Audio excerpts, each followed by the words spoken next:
6.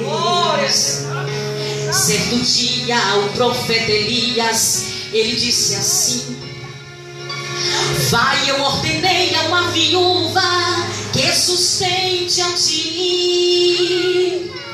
E entrando na cidade, a viúva ele encontrou, apanhando lenha ele estava.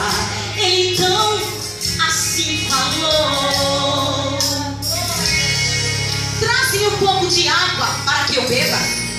E indo ela buscar, ele a chamou e lhe disse: traze-me também um punhado de pão na tua mão. Então disse ela: vive o Senhor que nem um bolo tenho, senão um punhado de farinha em uma panela e um pouco de azeite em uma botija, e vou preparar para mim e para meu filho, para que comamos e morramos. Então disse Elias: faça primeiro para mim, e a farinha da panela não se acabará. Faça primeiro para mim, e o azeite da botija não faltará. Assim diz o Senhor, o Deus de Israel, e ela fez conforme a palavra do profeta.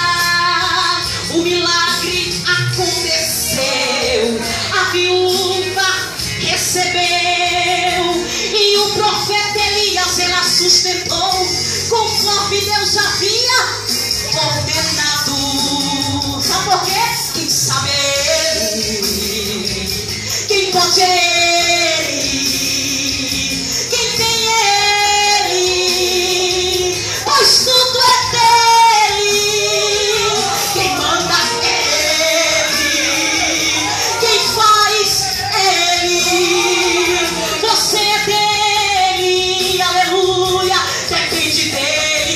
Então adore, adore, adore, adore a ele, exalte a ele, obedeça a ele, sua vitória vem dele. Não queira entender como Deus vai fazer, é só acreditar, a ele obedecer. Ele sabe o que faz, não se engana jamais, é absoluto, tem todo o poder.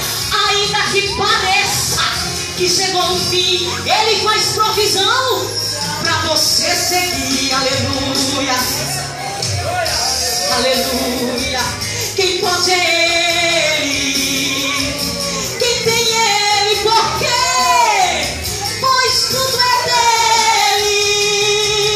Quem manda ele, aleluia, quem faz ele, você é dele, você depende, depende dele. Então adore, adore a ele, exalte a ele, obedeça a ele, sua vitória vem dele.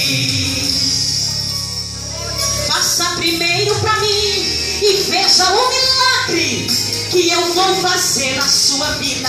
Faça primeiro para mim, não esqueça, sou eu que cantava assim diz o Senhor,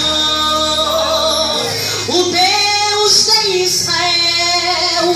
Sou fiel e pela minha palavra zelo para cumprir o que o olho não viu e o ouvido não ouviu, é o que eu tenho reservado para ti.